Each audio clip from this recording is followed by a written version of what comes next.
Se o seu bebê só consegue dormir no colo, se ele desperta quando é colocado no berço, ou parece precisar sempre de você para relaxar, esse vídeo é para você.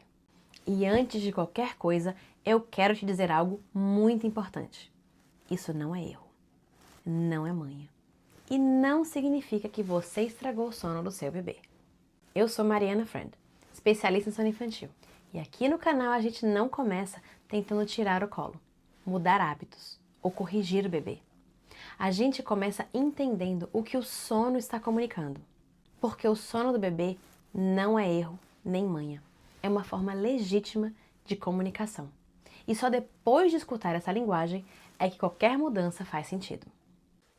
Se você já acompanha o canal, sabe que aqui o sono não é visto como comportamento. Ele é visto como comunicação. Então, quando um bebê só dorme no colo, isso está dizendo algo. Por isso a pergunta não deveria ser como eu tiro o colo.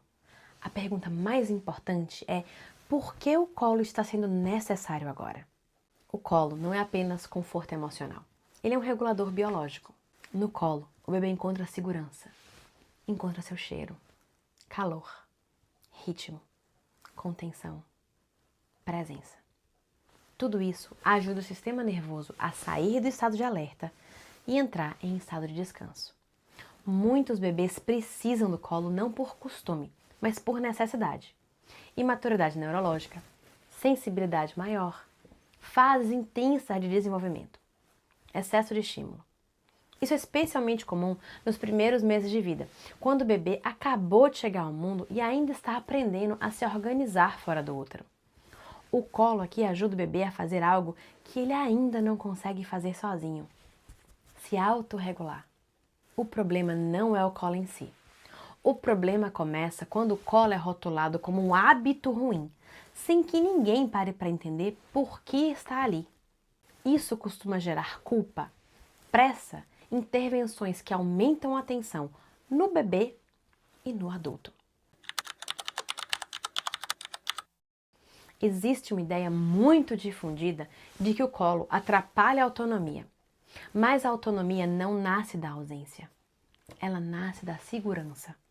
O bebê que se sente seguro consegue, aos poucos, se soltar. É totalmente possível que um bebê adormeça no colo e ainda assim tenha um sono longo e tranquilo em sua própria cama. E isso, inclusive, já aconteceu na minha casa. O colo não precisa ser o ponto final. Ele pode ser uma ponte entre vigília e sono, desorganização e calma, dependência e autonomia. Mas isso só acontece quando o colo não é tratado como inimigo. E aqui é importante dizer algo com clareza. Está tudo bem se o colo começa a ficar pesado. Está tudo bem se essa forma de dormir já não funciona para você. Dar colo pode ser delicioso, mas quando todo o sono exige a presença total do adulto, isso pode se tornar exaustivo. E isso também precisa ser considerado. Cuidar do sono do bebê não significa ignorar os limites do adulto. O colo pode ser necessário por um tempo, mas ele não precisa ser sustentável para sempre, se ele já não é possível. É possível sim modificar o local do sono de forma gentil.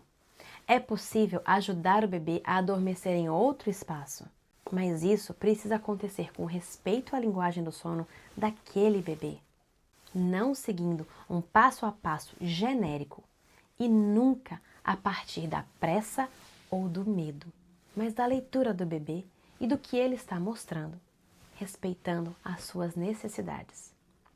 Quando a gente lê a linguagem do sono, a transição deixa de ser uma ruptura e passa a ser um processo. A presença continua existindo, mesmo quando o local muda. O que muda não é o vínculo, é a forma. Na prática clínica, eu acompanhei muitos bebês que passaram por períodos em que só dormiam no colo. Em alguns casos, com o amadurecimento do corpo e as mudanças de contexto, essa necessidade diminuiu naturalmente.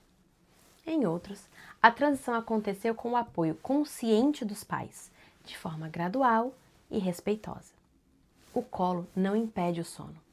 O colo viabiliza o sono, quando o corpo ainda precisa dele. Quando um bebê só dorme no colo, isso não é um problema isolado. É uma mensagem. E toda mensagem merece ser escutada antes de ser transformada. Se o colo tem sido o único lugar onde o seu bebê consegue descansar, talvez ele esteja dizendo que ainda precisa de você para se organizar. E se esse formato já não funciona para sua família, mudanças são possíveis, desde que venham da leitura e não da pressa. Aqui no canal eu te ajudo a traduzir a linguagem do sono do seu bebê sem culpa e sem julgamento. Porque quando a gente oferece presença antes de exigir independência, o sono encontra mais segurança. Se esse olhar faz sentido para você, fica por aqui. Esse espaço é para famílias que querem descanso, sem abrir mão do vínculo.